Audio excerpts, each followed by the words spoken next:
이 지금 연잎 하나씩 하나씩 비벼서 49일 우리가 내내 우리 49일 불공하면서 모자님 각자님들이 이렇게 만들어 놓으신 거예요. 많은 정성이 이렇게 묻어져 있습니다. 보기에는 뭐 이쁜 것도 있고 좀 미운 것도 있지만은 그 정성은 가득한 겁니다. 그래서 우리가 좋게 이쁘게 봐주셔야 돼요. 자, 어제 이제 등을 이제 달면서 이제 우리가 오랜만에 또 이렇게 사다리도 타고 막 이렇게 좀 일을 했단 말이에요. 그러면 당연히 어디 아픈 데가 생기겠죠. 그죠? 꼴랑 그거 좀 했다고, 그죠? 했다고. 어제 저녁에 이제 제가 저녁에 이제 그 마무리하면서 전수님 이렇게 팔이 조금 이렇게 아프다. 내가 별로 무거운 거 든 것도 없는데 팔이 왜 아플까? 곰곰이 생각하니까 무거운 거 들었어요. 사다리를 내가 무거운 걸 들어서 이렇게 옮기면서 사다리를 펴고 줬고 하면서 조금 용을 썼던 것 같아요. 그래서 그거 했다고 또 팔이 조금 아파요. 그 아침에 제가 전수님한테 파스 하나 달라 그래고 파스 하나 다 이렇게 붙여놨습니다. 꼭 티를 내요, 그죠? 자, 우리가 움직이다 보면은 특히 이제 운동을 한다든지 평소 안 쓰던 근육을 쓰다 보면은 우리가 근육이 뭉친다 그러잖아요. 경직되고 긴장이 되는 거예요, 그죠? 그러다 보면은 조금 불편하잖아요, 그죠? 팔이 아파, 뭐 이렇게 불편하기도 하고, 그죠? 그게 그러면 거기에 대해서 알맞게 치유를 하죠. 뭐 이렇게 뭐 지금 파스를 붙인다든지 또 뭐 이렇게 부드럽게 문질러 준다든지 이렇게 살살 조심해서 움직입니다. 그래서 뭔가 이렇게 내가 몸을 움직이다가 몸을 사용하다가 뭔가 이렇게 경직된 게 있고 뭔가 긴장된 부분이 있어서 부드럽지 못한 부분이 있다면은 뭐 몸이 불편하단 말이에요. 그 불편함에 알맞게 내가 스스로 내가 또 치유를 하고 조심하고 바꿔가려고 노력을 합니다. 우리 마음도 마찬가지예요. 제가 이 말씀 드리려고 이 마음도 늘 쓰잖아요, 그죠? 마음을 쓰는데 마음을 막 쓰다 보면은 마음이 경직되고 마음이 긴장되면은 근육이 뭉치듯이 마음도 뭉칠 때가 있어요, 그죠? 마음이 뭉쳐지면 어떻게 해야 돼요? 마음을 부드럽게 풀어줘야 돼요. 그 뭉친 거 갖고 계속 쓰면은 뭉친 거 갖고 계속 쓰면 고통스럽고 아프잖아요, 그죠? 마음이 뭉쳐져 있는 것들은 어떻게 해야 된다? 긴장돼 있고 그런 것들은 부드럽게 이완을 시켜줘야 된다. 그런데 지금 마음이 뭉쳐져 있는지 안 뭉쳐진지 모르죠, 그죠? 마음이 뭉쳐지는지 안 뭉쳐지는지 모르잖아요. 그거 염송하면 안단 말이에요. 그래서 명상을 하는 거예요. 그래서 공부를 하는 겁니다. 그 공부를 잘해야 돼요. 공부를 우리 학교 다닐 때 공부 다 해보셨잖아요. 선생님 말씀도 잘 듣고 예습 복습도 하고 책을 내가 읽어보고 그러면 모르는 게 보이잖아요. 그럼 내가 부족한 걸 채워나가듯이 지금 제가 마음이 뭉쳐지는 거 잘 모르죠. 뭐 이야기하니까는 마음이 뭉친다는 게 뭐지? 아무 대꾸도 없어요. 아무 대꾸도 없는 게 지금 제가 뭔 말을 하는지 분명히 학교 다닐 때도 이렇게 공부했을 거야 아마. 뻔하지 뭐 안 봐도 다 안다고 내가. 자, 자세히 살펴보시면은 내가 마음에 이렇게 부드럽지 못하고 긴장돼 있고 또 뭔가 뭉쳐져 있고 그래서 뭔가 이렇게 불편함이 있는 부분들이 분명히 있어요. 그래서 그거를 우리 마음을 잘 챙겨야 된다 그러잖아요. 그래서 우리 불공 때 그런 이야기 했었잖아요. 우리 여행 갈 때 짐을 잘 챙겨가듯이 마음도 어떻게 챙겨라? 단디 챙겨라고. 마음을 단디 잘 챙기셔야 돼요. 마음을 잘 챙기면은요, 마음을 잘 챙겨서 내가 살펴보면은 몰랐던 것을 알아차린단 말이에요. 공부도 단디 해야지 몰랐던 것을 알아차려요. 모르는 것을 알게 돼요. 마음 공부도 단디 해야지 내가 마음을 잘 챙겨서 내가 마음에 뭉쳐져 있는 것도 경직돼 있고 뭔가 뻣뻣한 것도 알아차린단 말이에요. 알아차려야지 그걸 부드럽게 바꾸기 위해서 노력할 거 아니에요. 그래서 우리 합장을 하더라도 어떻게? 합장을 해도 내가 내 마음을 합장은 마음을 모으는 겁니다. 합장 어떻게 하라고 그랬어요? 우리 금강 합장 하잖아요. 금강 합장 대충 이렇게 하지 말라 그랬잖아요. 대충 이렇게 하지 말고 이렇게 쭉 펼치지 말고 다 마음을 모으는 거예요. 마음을 틈이 없이 마음을 딱 모아서 이걸 또 어떻게 대충 이렇게 하지 말고 내 가슴 딱 주강에 다 모아서 이게 뭐예요? 마음을 챙기는 겁니다. 그래서 정확하게 알아차리는 거예요. 염송할 때도 딴 생각하고 염송하지 말고 내 마음을 딱 내 마음에만 집중해서 염송을 하는 거예요.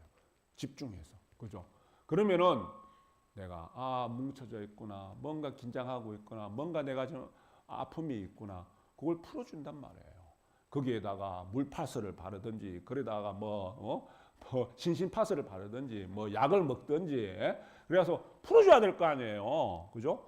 그래서 풀어진 마음으로 내가 그 마음을 사용하고 써야지 뒤탈이 없어요.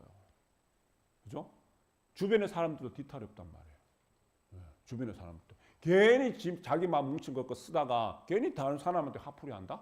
다른 사람도 불편하게 한다? 그러면 돼요, 안 돼요? 그러면 안 되죠. 자, 우리 심당에는 이 도반들이 모여 있습니다. 가정에는 부부가 있고 부모 자식이 있고 아내와 남편이 있잖아요. 그죠?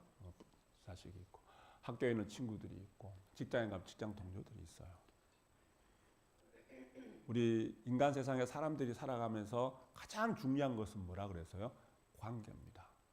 이 관계가 원만해야지 내 삶이 행복해요. 관계가 뒤틀어지기 시작하면은 내가 아무리 돈이 많고 아무리 지위가 높아도 불행할 수밖에 없어요. 그래서 가정에서 내가 가장 관계가 원만해야 될 상대자가 누구예요? 배우자잖아요. 그죠? 그리고 부모, 자식 간의 관계예요. 네. 우리가 부처님 경전의 말씀에도 우리 수없이 많은 세월 동안 급의 어떤 생을 살아오면서 무시무종을 살며 살아오면서 우리 옷깃만 한번 스쳐도 인연이라 그러잖아요. 그죠? 그런데 이 공간에 같이 모여 있다. 도반으로서 모여 있다. 학교에서 같은 친구로서 생활을 한다. 직장 동료로서 생활한다. 그리고 한 가정을 일궈는 아내와 남편이 돼서 한 가정을 일궈내서 부모 자식까지 인연으로 살아간다. 얼마나 그 인연이 지중하겠습니까? 그죠? 지중한 인연입니다. 그래서 가까운 사람일수록 내가 관계성이 좋아야 돼요? 나빠야 돼요? 좋아야 돼요. 좋아야 됩니다. 그러면은 좋을 때도 있고 나쁠 때도 있잖아요. 그죠? 우리가 억겁의 세월이라 얘기하지만 불교 경전에서 부처님 경전에서 한겁이라는 것은 태산과 같은 큰 바위인데 그게 비단옷으로 이 부드러운 비단옷으로 한번 스친대요. 그것도 100년에 한번 스친대요. 근데 이게 이 바위 덩어리가 그 비단옷을 한번 설치는 그 힘으로 닳고 닳아서 곤 흙이 되는 그 시간이 한 급이에요. 한 급입니다. 한 급이라는 것은 어마어마하게 긴 시간입니다. 그래서 우리 사람의 인연관계에서 내가 가까운 사람일수록 우리가 그 인연관계가 수천 년, 수만 년 동안 내가 몇 급의 어떤 인연을 거쳐서 우리가 만남과 헤어짐이 있는 거예요. 그래서 이렇게 우리 도반들끼리의 인연도 인연이고 부모 자식 간의 인연도 인연이고 부부 간의 인연도 그 인연관계가 정말 지중한 겁니다. 정말 지중한 거예요. 그래서 한 여인이 보리수 아래에서 탁 앉아서 명상을 하고 계시는 부처님한테 묻습니다. 묻기를 제가 우리 남편이랑 같이 또 우리 아이들이랑 같이 살아가는데 사람의 인연관계는 어떤 전생의 어떤 인연 속에서 만남과 헤어짐이 있습니까? 물어요. 물으니까 부처님 말씀이 네 가지로 딱 집약을 해줍니다. 네 가지로. 사람의 모든 만남과 헤어짐은 그냥 만나는 것이 아니라는 거예요. 다 이유가 있다면 다 인연이 있다는 이야기예요. 그죠? 하나는 뭐냐면은 보은. 내가 은혜를 갚는 거예요. 은혜를 갚기 위한 만남이 있고 주변에 이렇게 보면은 이상하게 나를 잘 대해주는 사람이 있고 내가 마음이 편한 사람이 있죠. 그 사람은 알게 모르게 내가 많은 생을 살아오면서 그 인연관계가 은혜가 있는 거예요. 은혜가. 내가 받을 것도 있고 갚을 것도 있겠죠. 그죠? 그리고 반대로 은혜를 갚는 것이 아니라 원한을 갚는 보원의 인연도 있어요. 원한을 갚는 거예요. 예. 그리고 또 하나가 우리의 빚지는 삶을 살면 안 된다 이런 말을 하잖아요, 그죠? 그죠? 빚을 갚아야 되는, 예. 그걸 칠토라고 해서 토채, 채무를 갚아야 되는 그런 인연이 있고요. 상채라 그래서 채무를 받는, 내가 받을 게 많은 거예요. 그 인연 관계 속에서 네 가지로 크게 분류가 된다는 거예요. 네 가지로 크게 분류가 돼요. 네 가지. 그러면서 한 예를 듭니다. 한 예를 들기를 이야기입니다. 옛날에 선비가 앞을 못 보는 선비예요. 앞을 못 보는 선비인데 길을 가다가 겨울에 발을 헛디뎌서 넘어졌어. 겨울물에 빠져버렸어요. 빠져버리니 옆에서 반디를 하던 여인이 사람 구해야 될 거 아니에요, 그죠? 왜 찬물에 들어가서 사람을 구해왔어. 보니까는 앞을 못 보는 선비네. 예, 집도 없다 그러네. 그래서 자기 집에 데리고 와서 그 간호를 해줍니다. 예, 그러면서 부부의 연을 맺게 돼요. 부부의 연을 맺게 되는데 앞을 못 보는 선빈이, 그죠? 선빈이 뭡니까? 여인이 모든 것을 다 살펴주는 거예요. 밥도 해주고 손발이 대주고 그래서 한평생을 살아가는데 남편이 너무너무 고맙고 이 선비가 너무너무 고맙고 은혜롭잖아요. 그래서 아이고 늘 고맙습니다. 아이고 뭐 저를 이렇게 보살펴줘서 또 아내가 되줘서 너무너무 고맙고 감사하다 이런 표현을 하니 아내는 이야기가 무슨 소리냐고 서방님은 제 하늘과 같은 분이고 제 하늘과 같은 분이기 때문에 제가 당연히 보살펴 드려야 된다고. 눈이 삐었죠, 그죠? 그런 인연 살아가는 거예요, 그죠? 그러다가 한 평생을 살아가는데 같은 날 또 생을 마감을 합니다. 왜? 저승을 가는데 저승의 염라대왕 앞에 딱 갔단 말이에요. 그러니까 부처님이 그 한 여인한테 이야기를 해주는 겁니다. 물으니. 그래서 염라대왕에 가니 이 선비가 내 아내가 참 착하고 그런데 왜 저 같은 사람을 만나서 이렇게 평생을 고생하고 좀 더 살아도 되는데 왜 또 이렇게 같이 이렇게 저승길에 같이 오게 됩니까? 그러니 염라대왕이 우리 저승에 가면 들어보세요. 업경대, 그죠? 전생의 업을 쫙 비춰주는 큰 거울이 있대요. 그걸 다 비춰주는 거예요. 비춰주면서 수급의 생애에 단 두 사람이 어떤 인연관계로 부부로 만났는지 한번 살펴보는 거예요. 그걸 보여주는 거예요. 그걸 다 보여주는데 먼 옛날에, 먼 과거에 이 선비가 나라에 큰 일을, 큰 공을 세운 충신이었어요. 충신이어서 크게 이제 부와 귀함을, 부와 영예를 다 누릴 수 있는 그 시점에 이 지금의 아내가 된 이 여인이, 아내가 된 여인이 시기 질투로 모함을 한 거예요. 그래서 그만 죽게 됩니다. 이 선비가 죽게 되고 그 이후로 자기가 그 공을 다 차지해서 부와 영예를 누리면서 평생을 살아가요. 그런데 가만히 살다 보니 자기가 죽을 때 돼서 가만히 살펴보니 너무너무 그 선비한테 미안한 거예요. 그래서 참회를 합니다. 참회를 하면서 내가 다음 생에는 내가 그 선비를 만나서 그 선비의 내가 발이 되고 그 선비의 손이 되고 그 선비 삶의 인생의 지팡이가 될 수 있는 그런 인연이 됐으면 좋겠다. 그런 원을 세우고 죽게 돼요. 그래서 두 사람이 만난 인연관계가 그러하다는 거예요. 그래서 부부 인연으로 만나서 한평생을 남편의 손발이 되면서 그렇게 생을 살아왔다. 그렇게 이야기를 한 거예요. 그러니까 두 사람의 인연관계가 뭐예요? 그냥 그 앞을 못 본 그 선비에 대한 측은지심이 생기고 그 선비를 도와야 되겠다는 생각이 그냥 자연스럽게 일어난 거예요. 자연스럽게. 그냥 왠지 그 사람이 좋았던 거예요. 그죠? 왜? 내가 전생에 진 어떤 그런 빚이 있고 그리고 그 은혜를 갚으려고 이 생에 인연이 된 겁니다. 하나의 예를 든 거예요. 은혜를 갚으려고 온 거예요. 자, 우리 다시 우리 현실에 대해 삶으로 되돌아와서 우리 집에서 때가 되면 밥도 해주고 빨래도 해주고 그죠? 또 추우나 더우나 때가 되면 아침에 일찍 나가서 일하러 가는 우리 부부의 인연관계가 부모 자식 간의 인연관계가 다 그러합니다. 그 모습을 우리가 어떻게 봐야 돼요? 그냥 대수롭지 않게 늘 해왔으니 당연시 보는 것이 아니라 그 모습을 볼 때마다 내가 고맙고 감사한 마음을 내셔야 돼요. 고맙고 감사한 마음을 내셔야 된단 말이에요.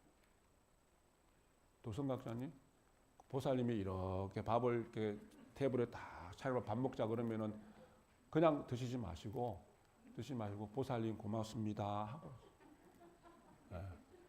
그리고 설거지는 당연히 내가 해야 되고, 그리고 각자님이,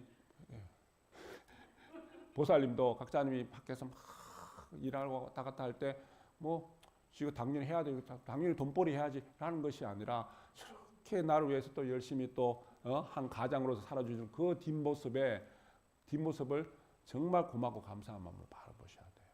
우리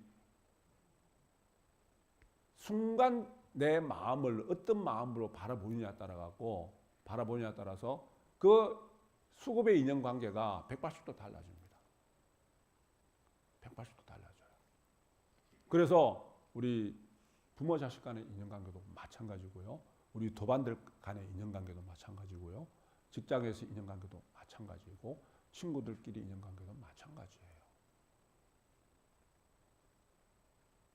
행여나 우리 흙덩어리를 갖고 흙을 빚어갖고 도자기를 만들잖아요. 그죠? 도자기를 만들죠. 그러면은 자, 도자기를 만들 때 이게 그릇을 다 해서 뜨거운 불에 굽잖아요. 그죠? 살을 애는 듯한 그 뜨거운 불에 굽잖아요. 그러지 않다면은 그 흙덩이는 그냥 발에 차이는 쓸모없는 흙덩이일 수밖에 없어요. 그죠? 우리가 인연의 완성이라는 것은 나를 도와주는 인연도 있고요. 부드러운 손길로서 흙을 빚을 때 흙을 그릇 모양이 잘 나오도록 도와주는 부드러운 손길의 그 인연이 있고요. 그리고 모질고 독한 인연도 있어요. 모질고 독한 인연은요, 뭐예요? 그 그릇이 잘 구워져서 깨지지 않도록 하는 뜨거운 불길과 같은 인연들이에요. 그러니 나를 도와주는 부드러운 인연도, 나를 불편하게 할 수 있는 모질고 독한 인연도 결국은 나에게는 다 필요한 인연들이라는 거예요. 내가 그걸 어떻게 받아들이냐에 따라서. 그 부드러운 흙덩이가 도자기로 탄생할 수 있느냐 없느냐는 것은 내가 내 삶의 인연관계를 좋은 것만 취하려고 하지 말고, 좋은 것은 좋은 것대로 내가 그러한 인연관계 속에서 좋은 것을 받을 수 있는 그런 것들을 만들어 놓은 게 있겠죠. 모질고 독한 것들도 내가 어떻게 바라보느냐에 따라서 내 인연을 완성해 나가는, 내 삶을 완성해 나가는 그런 인연들이 다 될 수 있다는 겁니다. 내가 어떻게 세상을 바라보느냐에 따라서. 그렇게 우리가 인연을 완성해 나가는 우리 보살님, 각자님들이 되셔야 됩니다. 진원봉도